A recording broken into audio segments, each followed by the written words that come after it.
데이트 앱에서 만나게 된 그는 자신의 대학을 휴학 중인 한국 사람이라고 했어요. 솔직히 당시 저도 외로웠고 새로운 사람을 만나고 싶었기 때문에 그 사람과 채팅으로 대화를 나눴습니다. 우리가 만남을 갖기 전에 그는 이미 제가 싱글 워킹맘이란 것을 알았습니다. 어느 날 우리는 만나 데이트를 하고 평범한 대화를 나눴어요. 그렇게 세 번째 데이트를 하고 그는 저에게 동거를 제안했어요. 약간은 이해가 안 됐지만 저 역시 외로운 상황이라 받아들이게 됐습니다. 그는 내 아이들을 자신의 자식처럼 대해줬어요. 하지만 언제부턴가 내 아이들에게 아빠라고 부르라며 강요를 하면서 괴물이 되어갔어요. 아이들이 아빠라고 부르지 않아서인지 그는 내 아이들에게 폭력을 휘두르기 시작했어요. 아이들이 많이 웃고 뛰어다닌다는 사소한 이유로 심하게 때렸어요. 그는 그 방법이 아이들을 통제하기 쉽고 편한 방법이라고 생각했던 것 같아요. 아이들이 맞을 때 저는 어디서 뭐 했는지 묻고 싶을 거예요. 그는 폭행을 말리지 못하게 저를 다른 방에 감금시켜놓고 때렸습니다. 저는 아이들이 엄마 도와주세요 라며 울고 비명 지르는 것을 듣고 있어야만 했습니다. 저는 경찰에 정말 여러 번 신고했었어요. 그때마다 그는 경찰들에게 아이들이 웃고 떠들다 싸운 거라고 돌려보냈어요. 저에게는 영어나 스페인어로 경찰에게 사실을 말하면 제가 가해자라고 말할 거라며 협박을 했습니다. 어느 날 그가 아이들을 또 때리고 있었고 저는 바로 경찰에게 신고를 했습니다. 그는 이번에도 매번 했던 거짓말로 경찰을 돌려보내려 했어요. 하지만 경찰들은 아동복지기관 사람들과 함께 출동을 했고 현장에서 아이들이 울고 비명 지르는 소리, 그가 소리 지르는 소리들을 경찰들이 모두 들은 거예요. 기관 사람들은 아이들과 저를 분리시키고 그와 저에게 법적 처분을 하기로 했습니다. 아이들을 볼 수 없는 것은 매우 슬펐지만 한편으론 다행이라 생각했습니다. 그러던 어느 날 인천가정법원으로부터 공문이 왔습니다. 그와 저 모두 상담을 받으러 오라는 내용이었습니다. 그곳에서 상담은 그와 제가 따로 다른 방에서 각자 상담을 해야 했습니다. 그러자 그는 저에게 다시 한번 협박을 했습니다. 그동안 있었던 진실에 대해 말하면 아이들을 절대 못 보게 할 거라고 말이죠. 그래서 저는 시키는 대로 진술했지만 정말 다행히도 경찰들은 그 거짓 증언들을 믿지 않았어요.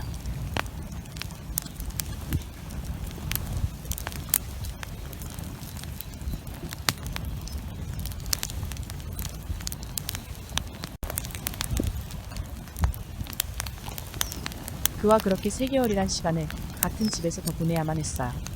어느 날 마지막 법정 소리를 받은 그는 그날로 바로 떠났습니다. 그날이 인생 최고의 날로 느껴질 만큼 좋았어요. 동시에 회사에서 승진을 하게 된 저는 작업에 필요한 고프로 맥북 기타 액세서리 등을 구매했어요. 그런데 이틀 뒤 고프로가 집에서 사라졌어요. 그래서 저는 바로 경찰에게 신고했고 그가 여행 유튜버를 하려고 편집 교육책을 구매한 이야기와 제가 그 채널을 위해 만들어준 프로필 사진과 배경 이미지에 대해 설명하면서 그가 가장 유력한 용의자라고 말했습니다. 경찰은 그가 저희 집 현관문과 방문의 비밀번호를 다 알고 있었기 때문에 어쩔 수 없다고 했습니다. 저는 제가 고프로를 구매한 곳에 CCTV를 요청했지만 경찰의 허가 없이 얻을 수 없었고 사건은 그렇게 종결되고 경찰에게 아무런 도움도 받지 못했습니다. 12월경에 저는 어떤 여자라도 행복을 느낄 통지를 받게 됐습니다. 제가 임신을 했다는 사실이었습니다. 저는 그 순간 너무 무서웠고 그를 저주했어요. 그를 그렇게 미워했는데 어떻게 그의 아이를 가질 수 있냐고 하는 사람도 있겠죠. 그 당시 제가 성관계를 허락하지 않자 그는 또 협박을 했었습니다. 요구를 들어주지 않으면 아이들을 잃게 만들 것이라고 협박을 했습니다. 저는 당시에 한국어를 전혀 몰랐고 매우 혼란스러운 상태였습니다. 그가 하는 말을 모두 따를 수밖에 없었어요. 그래서 저는 임신 사실을 그에게 메시지로 보냈었는데 그것이 큰 싸움의 시작이었어요. 그는 제 허락 없이 찍은 성관계 영상으로 저를 협박하기 시작했고 제 가족과 아이들의 아버지에게 영상을 보냈어요. 그리고 미국의 성인 사이트에도 영상을 업로드했습니다.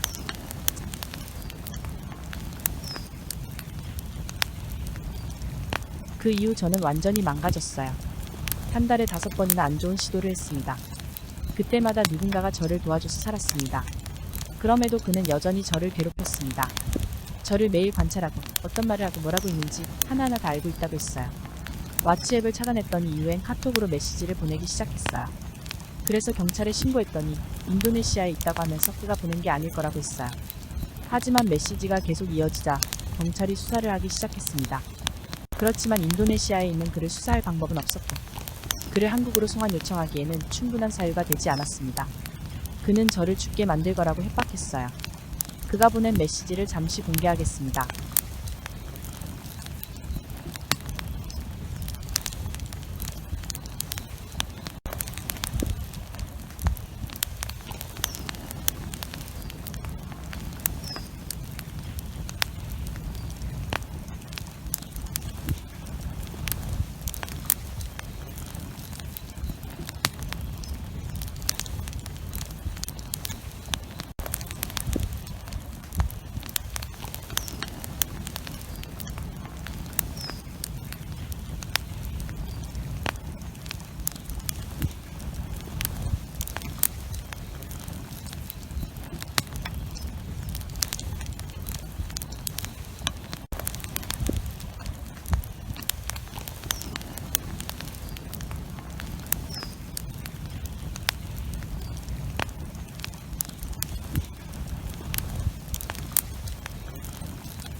인도네시아에 있는 그가 저를 계속 괴롭혀도 경찰은 저를 보호해주지 못합니다.